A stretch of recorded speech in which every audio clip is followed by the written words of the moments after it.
ಜಾತಿ ಗಣತಿ ಸಮೀಕ್ಷೆಯಲ್ಲಿ ಮಾದಿಗ ಎಂದು ಬರೆಸಲು ಕೋಟೆ ಎಂ ಶಿವಣ್ಣ ಮನವಿ.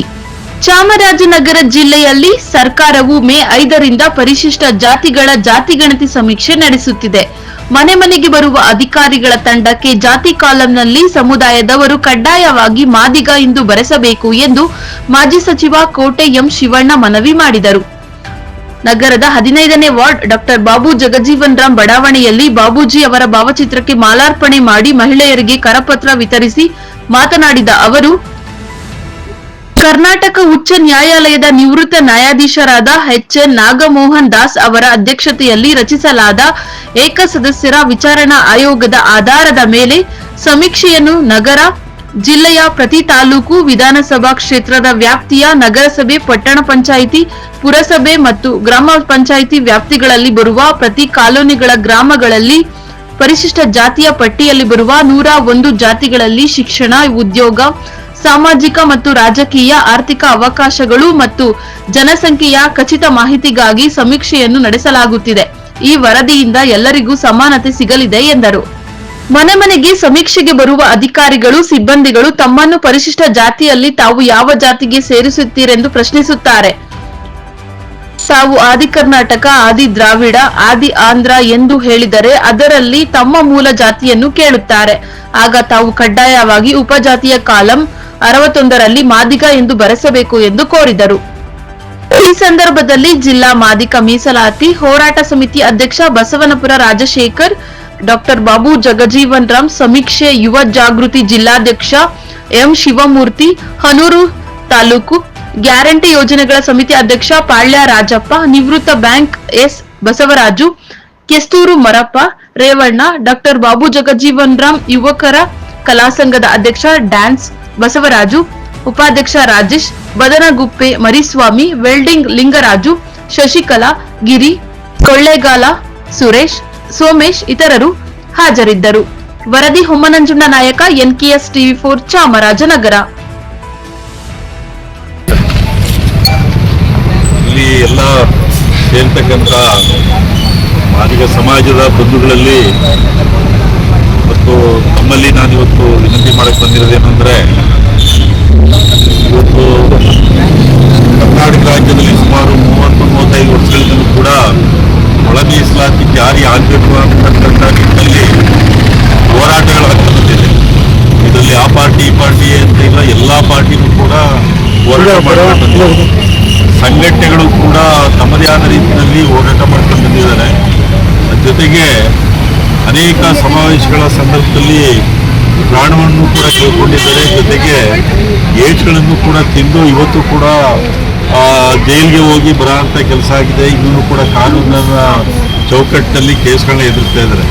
ಇಂಥ ಹೋರಾಟದ ಫಲವಾಗಿ ಇವತ್ತು ರಾಜ್ಯದಲ್ಲಿ ಹಿಂದೆ ಮಾನ್ಯ SM ಕೃಷ್ಣರ್ ಅವರು ಅಧಿಕಾರವಿದ್ದಂಥ ಸಂದರ್ಭದಲ್ಲಿ ನಾನು ಕೂಡ ಅವತ್ತು ಕ್ಯಾಬಿನೆಟ್ ಸಚಿವನಾಗಿದ್ದೆ. ತಿಮ್ಮಾಪುರ ಅವರು ಕೂಡ ಕ್ಯಾಬಿನೆಟ್ ಸಚಿವರಾಗಿದ್ದರು. ಅವತ್ತಿನ ಸಂದರ್ಭದಲ್ಲಿ SM ಕೃಷ್ಣರ್ ಅವರು ಒಂದು ದೊಡ್ಡ ಮನಸ್ಸು ಮಾಡಿ ಸದಾಶಿವ ಆಯೋಗವನ್ನು ರಚನೆ ಮಾಡಿದ್ರು. ಅದಾದ ಮೇಲೆ ಅದಕ್ಕೆ ಜೀವ ಕೊಡೋ ಸಂದರ್ಭದಲ್ಲಿ ಅನೇಕ ಮುಖ್ಯಮಂತ್ರಿಗಳು ಜೀವ ಕೊಡಬೇಕು, ಇದನ್ನು ಜಾರಿ ತರಬೇಕು ಅಂತ ನಿಟ್ಟಿನಲ್ಲಿ ಪ್ರಯತ್ನ ಮಾಡಿದ್ರು. ಮಾನ್ಯ ಸದಾನಂದ ಗೌಡರು ಮುಖ್ಯಮಂತ್ರಿಗಳಾಗಿದ್ದಂಥ ಸಂದರ್ಭದಲ್ಲಿ ಸದಾಶಿವ ಆಯೋಗದ ವರದಿಯನ್ನು ಕೂಡ ಸ್ವೀಕಾರ ಮಾಡಿಕೊಂಡು ಅದರಲ್ಲಿ ವಿಂಗಡಣೆ ಮಾಡಿ ಎಲ್ಲ ಸಮಾಜಕ್ಕೂ ಕೂಡ ಅಭಿವೃದ್ಧಿ ಮಾಡಬೇಕು ಅನ್ನೋ ನಿಟ್ಟಿನಲ್ಲಿ. ಅದಾದಮೇಲೆ ಯಡಿಯೂರಪ್ಪನವ್ರು ಮಾಡಿದ್ರು, ಸಿದ್ದರಾಮಯ್ಯನವರು ಮಾಡಿದ್ರು. ಅದಾದ ನಂತರ ಮುಖ್ಯಮಂತ್ರಿ ಸಿದ್ದರಾಮಯ್ಯನವರು ಕೂಡ ಮಾಡಿದ್ರು. ಬಸವರಾಜ ಬೊಮ್ಮಾಯಿ ಅವರ ಕಾಲದಲ್ಲೂ ಕೂಡ ಮಾಧುಸ್ವಾಮಿ ಕಮಿಟಿ ರಚನೆ ಮಾಡಿ ಯಾವ್ಯಾವ ಜಾತಿಗಳಿಗೆ ನಾವು ಉಪಜಾತಿಗಳಿಗೆ ಅನುಕೂಲತೆ ಮಾಡಿಕೊಡ್ಬೇಕು ಅನ್ನೋ ನಿಟ್ಟಿನಲ್ಲಿ ವಿಂಗಡಣೆ ಮಾಡಿದ್ರು. ಇಂತಹ ಸಂದರ್ಭದಲ್ಲಿ ಇತ್ತೀಚೆಗೆ ಸುಪ್ರೀಂ ಕೋರ್ಟ್ ಒಂದು ಆದೇಶ ನೀಡಿದೆ. ಸುಪ್ರೀಂ ಕೋರ್ಟ್ ಆದೇಶ ಏನು ಅಂತ ಹೇಳಿದ್ರೆ, ಇವತ್ತು ಒಳ ಮೀಸಲಾತಿಯನ್ನು ಜಾರಿ ಕೊಡಲೇಬೇಕು. ಕೊಡ್ತಕ್ಕಂಥ ಸಂದರ್ಭದಲ್ಲಿ ಆಯಾ ರಾಜ್ಯಗಳು ಜನಸಂಖ್ಯೆಗೆ ಅನುಗುಣವಾಗಿ ಮೀಸಲಾತಿಯನ್ನು ಕೊಡಬೇಕು ಅನ್ನೋ ನಿಟ್ಟಿನಲ್ಲಿ ಇವತ್ತು ಮಾಡಿದ ಮೇಲೆ ಇವತ್ತು ಕರ್ನಾಟಕ ಸರ್ಕಾರದಲ್ಲಿ ಮಾನ್ಯ ಮುಖ್ಯಮಂತ್ರಿ ಸಿದ್ದರಾಮಯ್ಯನವರು ಒಳ ಮೀಸಲಾತಿ ಜಾರಿ ಕೊಡೋಕ್ಕೆ ನಾನು ಕಟಿಬದ್ಧನಾಗಿದ್ದೇನೆ. ಆ ನಿಟ್ಟಿನಲ್ಲಿ ನಾವಿವತ್ತು ನಾಗಮೋಹನ್ ದಾಸ್ ಸಮಿತಿಯನ್ನು ಕೂಡ ರಚನೆ ಮಾಡಿ ನಾಗಮೋಹನ್ ದಾಸ್ ಸಮಿತಿನಲ್ಲಿ ಏನು ಅಂಕಿಅಂಶಗಳನ್ನ ಕಲೆಕ್ಟ್ ಮಾಡಿಕೊಂಡು ಅಂಕಿಅಂಶಗಳನ್ನ ಸುಪ್ರೀಂ ಕೋರ್ಟ್ ಹೇಳೋದನ್ನು ಕೂಡ ಅದೇನೆ, ಅಂಕಿಅಂಶಗಳ ಆಧಾರದ ಮೇಲೆ ಒಳ ಮೀಸಲಾತಿಯನ್ನು ಕೊಡಿ ಅಂತ ಹೇಳಿದ ಮೇಲೆ ಇವತ್ತು ನಾಗಮೋಹನ್ ದಾಸ್ ಕಮಿಟಿಲಿ ಏನು ಸದಾಶಿವ ವರದಿ ಇತ್ತು 4 ಗುಂಪುಗಳನ್ನು ಮಾಡಿತ್ತು. ಹಿಂದೆ ಅದರಲ್ಲಿ ನಮ್ಮ ಮಾದಿಗ ಸಮಾಜಕ್ಕೆ ಮತ್ತು ವಲಯ ಸಮಾಜಕ್ಕೆ, ಅದಾದ ನಂತರ ಒಂದು ಸ್ಪೃಶ್ಯ ಸಮಾಜಕ್ಕೆ, ಕೊನೆಗೆ ತುಂಬ ಸ್ಪೃಶ್ಯ ಸಮಾಜಗಳಿಗೆ 4 ವಿಂಗಡಣೆ ಮಾಡಿ ಕೊಟ್ಟಿದ್ದಂಥದ್ದು. ಮಾನ್ಯ ಮಾಧುಸ್ವಾಮಿಯವರ ವರದಿನಲ್ಲೂ ಅದೇ ಇತ್ತು, ಸದಾಶಿವ ವರದಿನಲ್ಲೂ ಕೂಡ ಅದೇ ಇತ್ತು, ಸುಪ್ರೀಂ ಕೋರ್ಟ್ ಕೂಡ ಹೇಳಿರ್ತಕ್ಕಂಥದ್ದೇ. ಈ ನಿಟ್ಟಿನಲ್ಲಿ ನಾನಿವತ್ತು ಬಂದಿರೋದು ನಮ್ಮ ಮುಖಂಡಗಳೆಲ್ಲ ಕೂಡ ಸೇರಿದರೆ ಜಗಜೀವನ್ ರಾಮ್ ಅವರ ಒಂದು ಭಾವಚಿತ್ರ ಮುಂದೆ ನಿಂತು ಇಲ್ಲಿ ಅನೇಕ ಮಹಿಳೆಯರು ಬಂದಿದ್ದಾರೆ, ಮುಖಂಡಗಳು ಬಂದಿದ್ದಾರೆ. ಈಗಾಗಲೇ ನಮ್ಮ ಸ್ವಾಗತ ಮಾಡೋ ಬಸವರಾಜ್ ಹೇಳಿದಂಗೆ ಎಲ್ಲ ಮುಖಂಡರು ಕೂಡ ಇದ್ದೀವಿ.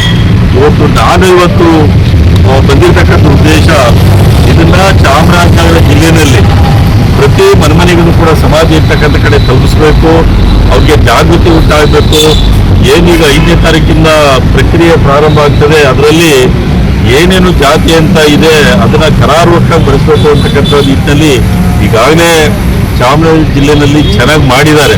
ಅದ್ರ ಜೊತೆಗೆ ನಾನಿವತ್ತು ಬಂದು ಚಾಲನೆ ಕೊಡ್ತಾ ಇದ್ದೀನಿ. ಪ್ರತಿ ಮನೆಮನೆಗೂ ಕೂಡ ಇದು ತಲುಪಬೇಕು ಅನ್ನೋಂಥ ನಿಟ್ಟಿನಲ್ಲಿ ಇದು ಮಾಡುವಾಗ ಯಾವ ಸಮಾಜಕ್ಕೂ ಕೂಡ ಅನ್ಯಾಯ ಆಗ್ತಕ್ಕಂಥದ್ದಲ್ಲ, ಆಯಾ ಜಾತಿಗೆ ಅನುಗುಣವಾಗಿ ಕೊಡಬೇಕು ಅನ್ನೋಂಥದ್ದು